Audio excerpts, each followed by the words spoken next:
भारत की सबसे बड़ी समस्या क्या है? क्या आपने कभी इस सवाल पर गंभीरता से सोचा है? क्योंकि इस सवाल का जवाब सिर्फ एक बहस नहीं, बल्कि हमारे और हमारे बच्चों के भविष्य की नींव हो सकता है। हम सड़क पर निकलते हैं, गड्ढों से बचते हुए, लेकिन क्या हमने कभी सोचा कि ये गड्ढे सिर्फ सड़कों में नहीं, हमारी सोच में भी हैं? हम शिकायत तो करते हैं, लेकिन समाधान के लिए हम क्या करते हैं? क्या हम इस समाधान का हिस्सा बनना चाहते हैं? आइए सोच बदलते हैं, क्योंकि जब सोच बदलेगी तभी देश बदलेगा। राजनीतिक भ्रष्टाचार और खराब शासन, यही भारत की सबसे गंभीर समस्या है। 2024 में भारत भ्रष्टाचार धारणा सूचकांक करप्शन परसेप्शंस इंडेक्स में 180 देशों में से 96वें स्थान पर है। 2014 में भारत इस सूचकांक में 50वें स्थान पर था। राजनीतिक भ्रष्टाचार और कमजोर शासन व्यवस्था न केवल भारत की, बल्कि पूरी दुनिया की एक गंभीर समस्या बन चुकी है। आज हम विभिन्न वैश्विक समस्याओं का जिक्र करते हैं, जैसे कि एक गरीबी, भोजन और स्वच्छ पानी की कमी, 3 आर्थिक असमानता, 4 शिक्षा में असमानता, 5 बेरोजगारी और जनसंख्या विस्फोट, 6 मानव तस्करी और बाल शोषण, 7 युद्ध, आतंकवाद और हिंसा, 8 जलवायु परिवर्तन। ऐसी न जाने कितनी ही समस्याएं हैं जो दिन ब दिन बढ़ती जा रही हैं। हम हर एक समस्या पर विचार करते हैं और समाधान खोजने की कोशिश करते हैं, लेकिन वास्तव में इन सभी समस्याओं का एक ही मूल कारण है: राजनीतिक भ्रष्टाचार और खराब शासन। और यह समस्या सिर्फ भारत की नहीं है, बल्कि यह एक वैश्विक संकट बन चुकी है। अगर हमें सच में इन समस्याओं से छुटकारा पाना है और दुनिया को एक बेहतर स्थान बनाना है, तो हमें इन समस्याओं की जड़ तक पहुंचना होगा और वहीं से इलाज शुरू करना होगा। हमारी पृथ्वी की जीव सृष्टि एक कल्प वृक्ष के समान है। एक ऐसा कल्प वृक्ष जिसकी शाखाओं पर न जाने कितनी सभ्यताएं, देश, पशु पक्षी, पेड़ पौधे और पूरा वातावरण आश्रय लिए हुए हैं। इस विराट कल्प वृक्ष की देखभाल की जिम्मेदारी हर राष्ट्र के राजनीतिक नेताओं पर है। लेकिन दुर्भाग्यवश ये नेता अपने स्वार्थ, लालच और सत्ता की भूख में अंधे होकर अपने ही देश को चूहे की तरह कुतरते जा रहे हैं और साथ ही संपूर्ण मानवता के भविष्य को अंधकार की ओर धकेल रहे हैं। यही राजनीतिक भ्रष्टाचार और खराब शासन है। लोकतंत्र की नींव मजबूत होनी चाहिए, जीत सच्चाई और ईमानदारी की होनी चाहिए। ये बातें सुनने और कहने में तो बहुत अच्छी लगती हैं, लेकिन हकीकत इससे एकदम उलट है। भ्रष्टाचार की जड़ें इतनी गहरी हैं कि अब नेता ही उसके सबसे बड़े रक्षक बन गए हैं। आखिर हम कब तक आंखें मूंद कर सब कुछ सहते रहेंगे? जब जनता चुप रहती है, तो भ्रष्ट नेता उसे अपनी ताकत समझ लेते हैं। नेता जनता के सेवक होते हैं, मालिक नहीं। जिस राजनीति से उम्मीदें थीं, वही अब धोखा बन चुकी है और इस धोखे को अब बदलना होगा। अगर जनता में साहस हो, तो कोई भी सत्ता भ्रष्ट नहीं रह सकती। देश को बचाना है तो पहले इन भ्रष्ट नेताओं से देश को मुक्त कराना होगा। यह देश किसी एक नेता की जागीर नहीं है। यह देश 140 करोड़ जनता का है। अगर हम अब भी नहीं बोले, तो आने वाली पीढ़ियां अंधेरे में जन्म लेंगी। अब समय आ गया है अपनी आवाज को अपनी हिम्मत बनाने का। भ्रष्टाचार के खिलाफ आवाज उठाना सिर्फ अधिकार नहीं, बल्कि हर नागरिक का पवित्र कर्तव्य है। Mahatma Gandhi said, "The world has enough for everyone's need, but not enough for everyone's greed." Mahatma Gandhi ने कहा था, इस संसार में हर किसी की आवश्यकता पूरी करने के लिए पर्याप्त संसाधन हैं, लेकिन किसी के लालच को शांत करने के लिए नहीं। जब रक्षक ही भक्षक बन जाएं, जब सुरक्षा कर्मी ही चोरी करने लगें और यह सिलसिला दशकों से चलता आ रहा हो, तो यह सहनशीलता की हर सीमा को पार कर जाता है। हमें नेताओं के स्वार्थ, लालच और सत्ता की भूख से उपजी इन समस्याओं का समाधान खोजना है। समस्या बहुत बड़ी और गंभीर है, लेकिन समाधान संभव है। जैसा कि गौतम बुद्ध ने कहा था, जीवन में ऐसी कोई समस्या नहीं है जिसका समाधान न हो। इस बढ़ते विशाल भ्रष्टाचार का समाधान संभव है। अगर हम बदलाव चाहते हैं, तो हमें लीक से हटकर सोचना होगा। आउट ऑफ द बॉक्स सोच की आवश्यकता है। समाधान क्या है? आइए अब विचार करें।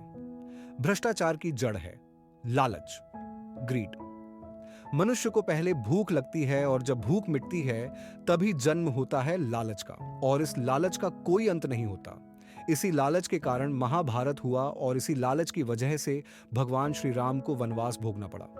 आसान शब्दों में कहें तो भूख के बाद लालच और लालच के बाद भ्रष्टाचार, अनैतिकता और पाप जन्म लेते हैं।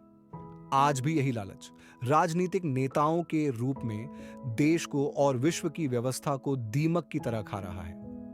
क्या हम ऐसे जनप्रतिनिधि चुन सकते हैं जो लालच से मुक्त हों? हाँ, आपने सही सुना। हमें ऐसे जनप्रतिनिधि चुनना है जो लालच से पूर्णतः मुक्त हों।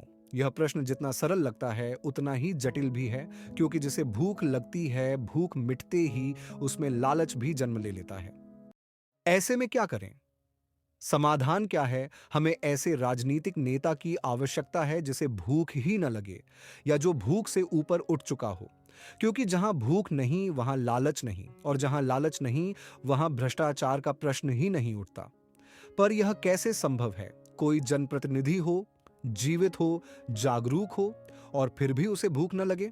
यह संभव है। ऐसा जनप्रतिनिधि जो सत्ता में आकर सेवा करे लेकिन किसी प्रकार का वेतन न ले, जिसके पास पहले से ही इतना धन संपन्न जीवन हो कि उसे अपने या अपने परिवार के लिए कुछ भी कमाने की आवश्यकता न हो।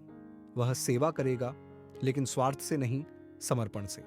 और जब वेतन ही नहीं होगा तो न लालच होगा, न भ्रष्टाचार, न चोरी।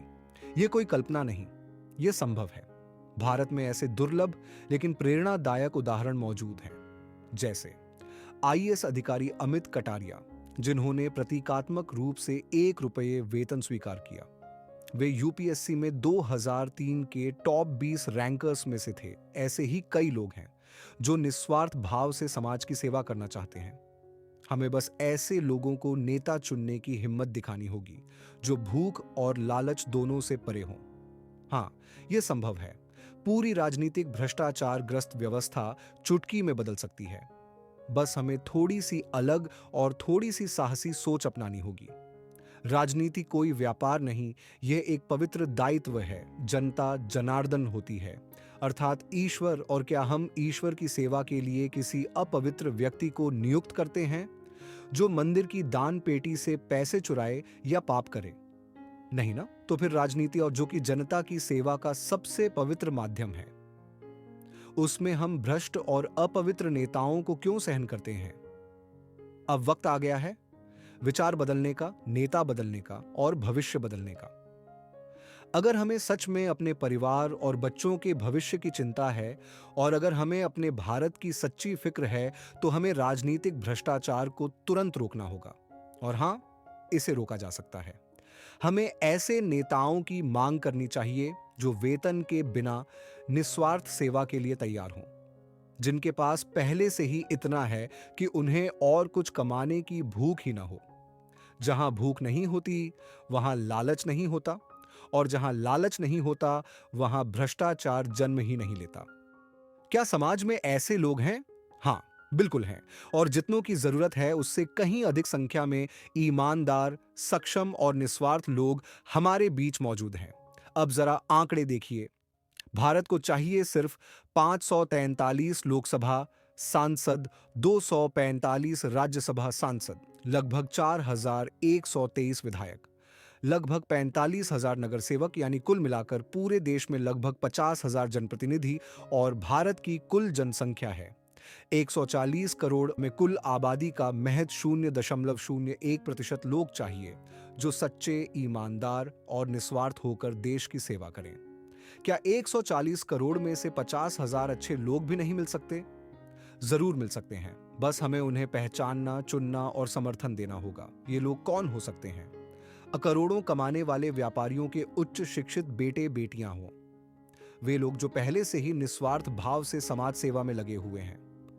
एनजीओ में कार्यरत समर्पित व्यक्ति या स्वयं सेवक, 4 सेवानिवृत्त आईएएस आईपीएस अधिकारी, सेना के वीर जवान, 5वें सफल व्यवसायी जो सेवा भावना से जीवन का उत्तरार्ध समाज को समर्पित करना चाहते हैं। छठे और वे परिवार जहां 4 सदस्य कमाते हों, वहां एक व्यक्ति समाज सेवा के लिए समर्पित हो सकता है। ऐसे लाखों लोग हमारे बीच मौजूद हैं जो बिना किसी स्वार्थ के राष्ट्र सेवा को अपना जीवन उद्देश्य बना सकते हैं। ग्राम पंचायत, नगरपालिका, विधानसभा, राज्यसभा, संसद, ये कोई धन बटोरने की, चोरी करने की जगह नहीं है। ये तो देश सेवा के पवित्र मंदिर हैं, जहां अपवित्रता और स्वार्थ का कोई स्थान नहीं होना चाहिए। हमने इस वीडियो के प्रारंभिक भाग में राजनीतिक भ्रष्टाचार जैसी विशाल और गंभीर समस्या को समझने का प्रयास किया। मध्य भाग में हमने इस चुनौती का समाधान किस प्रकार खोजा जा सकता है, इस पर प्रकाश डाला। अब हम वीडियो के अंतिम खंड की ओर बढ़ते हैं, जहां हम इस समस्या का समाधान किन किन चरणों द्वारा संभव हो सकता है, यह देखने का प्रयास करेंगे। मैं व्यक्तिगत रूप से यहां किसी विशेष दल या व्यक्ति का समर्थन या विरोध नहीं करना चाहता। हमें स्वतंत्र हुए लगभग 78 वर्ष हो चुके हैं। इन 7 दशकों में राजनीतिक भ्रष्टाचार लगातार बढ़ता ही गया है। वर्ष 2024 में भारत भ्रष्टाचार धारणा सूचकांक में 180 देशों में से 96वें स्थान पर था और 2025 की रिपोर्ट अभी तक प्रकाशित नहीं हुई है। यह रिपोर्ट प्रतिवर्ष ट्रांसपेरेंसी इंटरनेशनल द्वारा जारी की जाती है। भारत देश हम सभी का है। अनगिनत बलिदानों के पश्चात हमें यह स्वतंत्र भारत प्राप्त हुआ है। मैं उन सभी वीरों को हृदय से नमन करता हूं। पहले स्वतंत्रता की लड़ाई बाहरी ताकतों से थी, अब भ्रष्टाचार के विरुद्ध लड़ाई अपने ही लोगों से है। जैसे हम अपने घर को स्वच्छ रखते हैं, वैसे ही हमें अपने देश को भी स्वच्छ और भ्रष्टाचार मुक्त बनाना चाहिए। यही एक छोटी सी लेकिन सशक्त भावना है। हमारी पीढ़ी भले ही समय के साथ न रहे, लेकिन हमारे बच्चे और उनकी आने वाली पीढ़ियां इसी देश में रहेंगी। क्या यह हमारा नैतिक कर्तव्य नहीं बनता कि हम उन्हें एक भ्रष्टाचार मुक्त राजनीतिक वातावरण प्रदान करें? हमारे जीवन के सुख दुख का 90% हिस्सा राजनीति से प्रभावित होता है।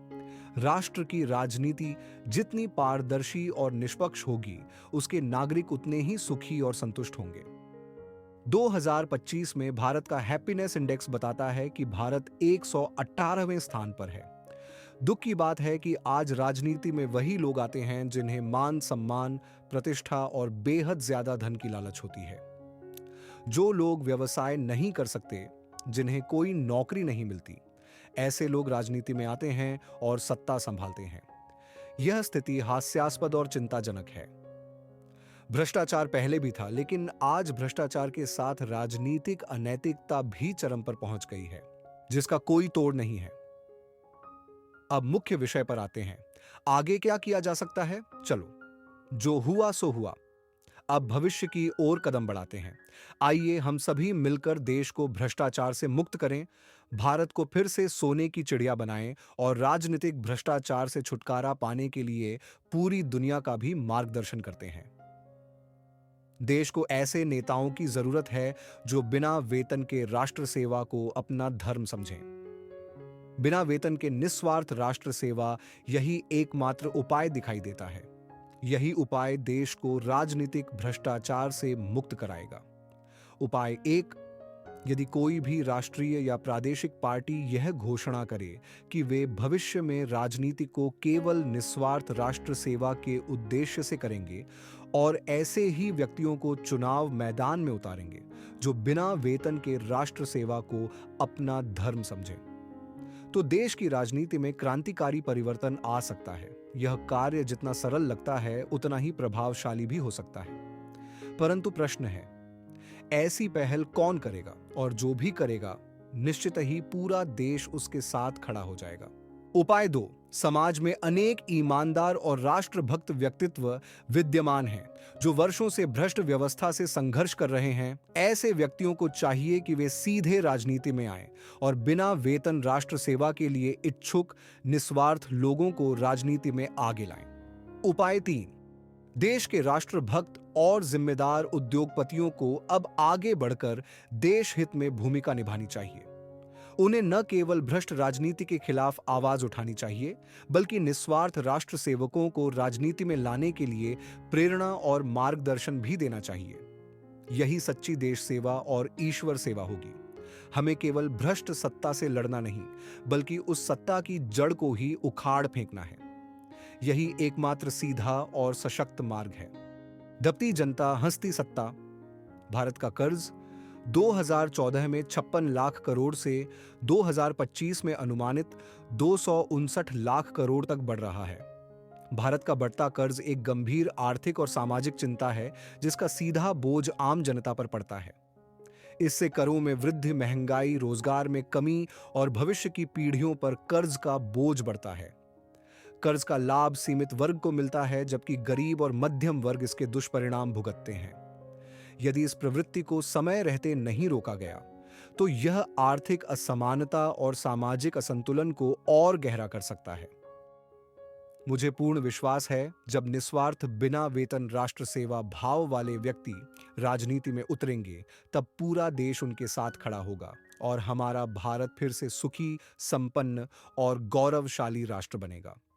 हमारा वीडियो अब समाप्त होने को है। जाने से पहले मैं आप सभी दर्शकों से हाथ जोड़कर विनती करता हूं, कृपया इस वीडियो पर अपनी बहुमूल्य प्रतिक्रिया अवश्य दें। अगर यह वीडियो आपकी भावना से जुड़ता है, तो इसे जरूर लाइक और शेयर करें, ताकि देश के कोने कोने तक यह संदेश पहुंच सके और जल्द से जल्द हमारा भारत भ्रष्टाचार मुक्त वातावरण में सांस ले सके। आखिर में यही कहना चाहूंगा, मंदिर, मस्जिद, गुरुद्वारा या गिरजाघर में ईश्वर मिलेंगे या नहीं, यह निश्चित नहीं, लेकिन निस्वार्थ मानव सेवा में ईश्वर अवश्य मिलेंगे। यह स्वयं ईश्वर का वचन है। निस्वार्थ समाज सेवा या राष्ट्र सेवा कोई साधारण कार्य नहीं, यह सच्ची ईश्वर सेवा है और यही सेवा मोक्ष का सच्चा मार्ग भी है। यही श्रीमद् भगवद गीता का प्राथमिक सार है। बहुत बहुत धन्यवाद। भारत माता की जय। वंदे मातरम।